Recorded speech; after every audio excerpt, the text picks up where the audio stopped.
Hello, I'm James Keating. Thanks for listening to another one of our audio specials.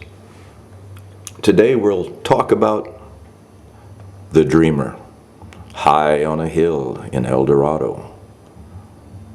The dreamer, what does that mean? Dreaming the dreamer.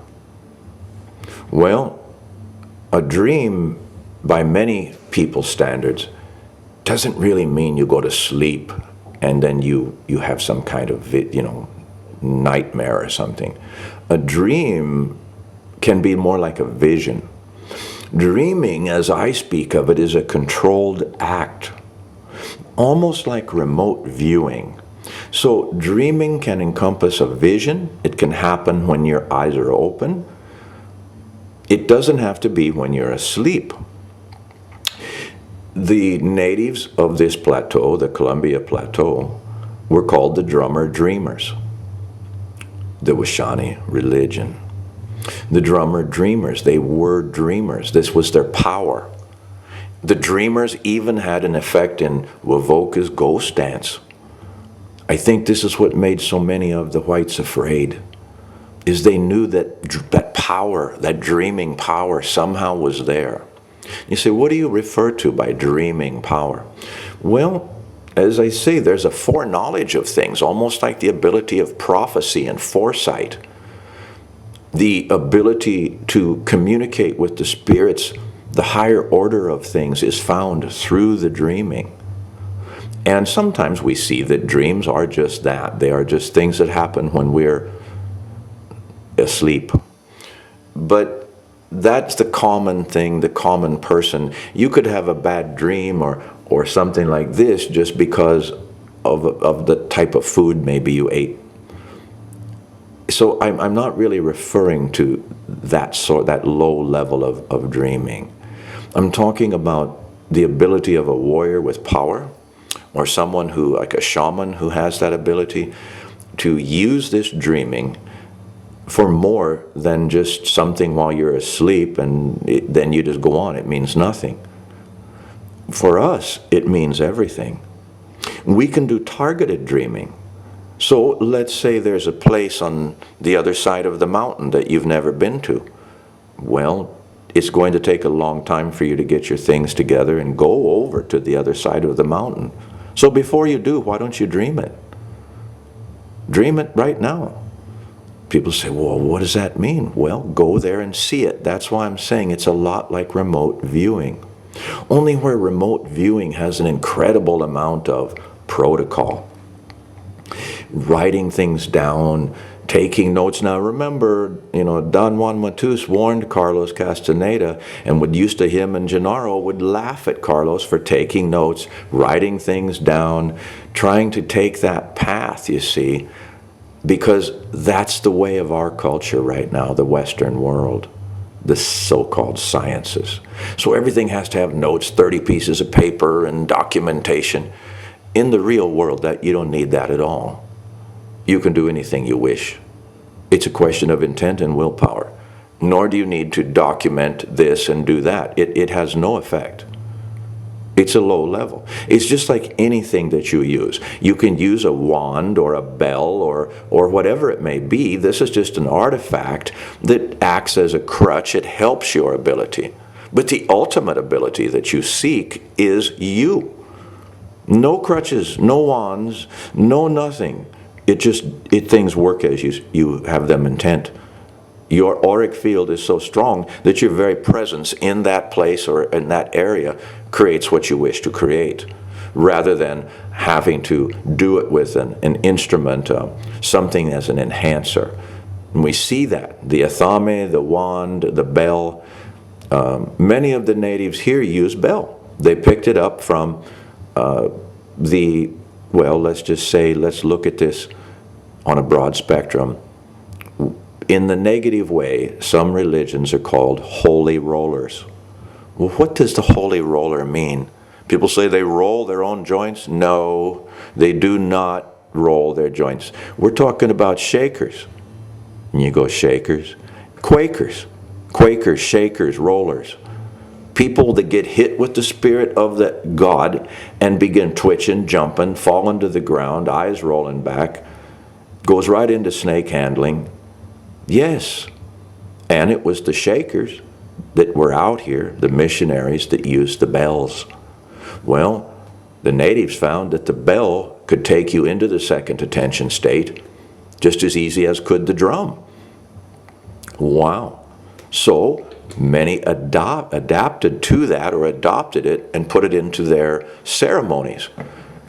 And it's not just any bell. It's a particularly piercing, high-pitched bell that just absolutely goes through you like a diamond thunderbolt, is the only way I can explain it.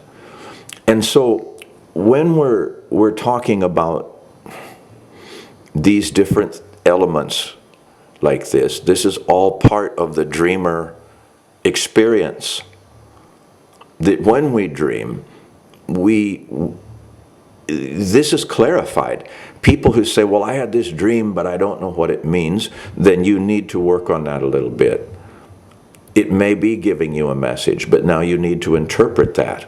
And if your dreams become more clarified, they don't come so much in a couched in vagary and like a riddle where you have to decipher them. They just come to you straight. This is how it is.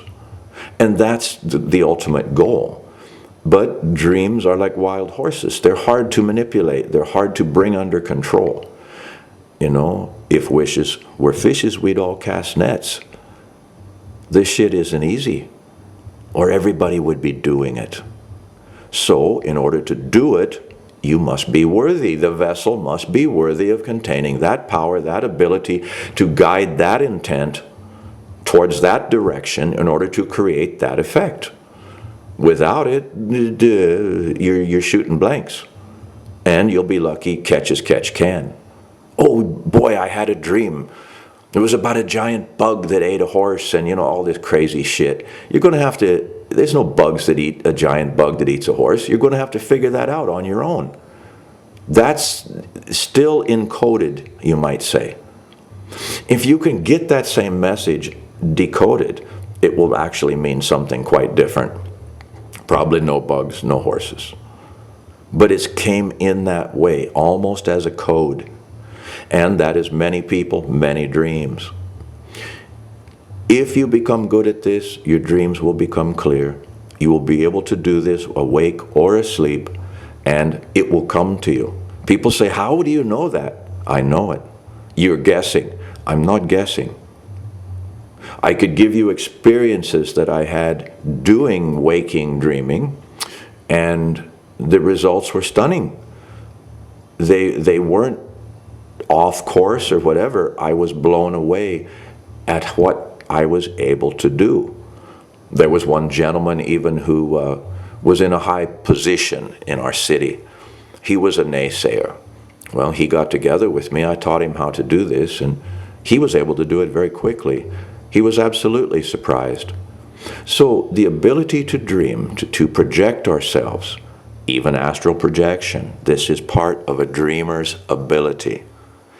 So to be the dreamer doesn't mean that you're a sleepy-eyed, yawning, want to go to bed type individual. The dreamer is a most powerful, most frightening individual because they walk in both worlds and have power in both worlds.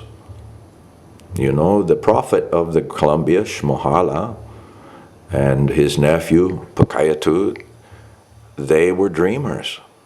They had places they would go to dream. Their relatives are still alive. They live out near Priest Rapids right now. Much love to them, Rex Buck and the entire Wanapum tribe. But Kayatut was one of theirs. Smohala was one of theirs. These men had power. They were the dreamers.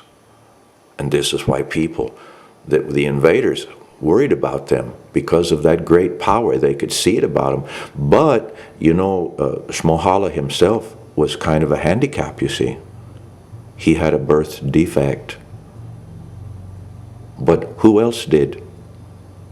Tensquarua, the brother to Panther in the Sky. Who was Panther in the Sky? Tecumseh, the greatest leader ever. Tecumseh, the Panther in the Sky, whose brother said, "I'll stamp my foot twice and the whole world will shake." And he did.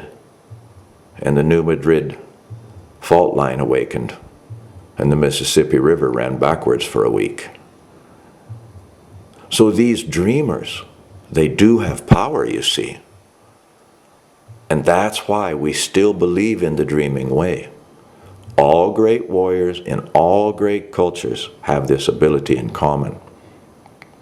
But in many of those cultures now that ability is lost, whereas in the native culture it is still valued and still taught.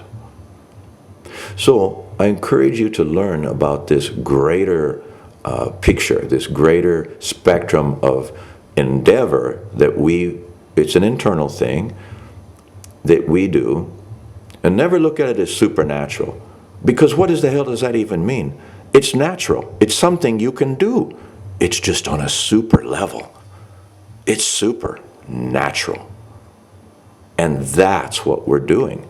We are just enhancing our bio-beings, our biocircuitry to such a point to where now we are AI.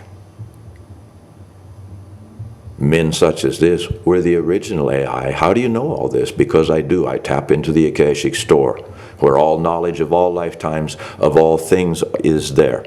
And once you can tap into this. And many things will become clear, and they will guide you to the better place in your life.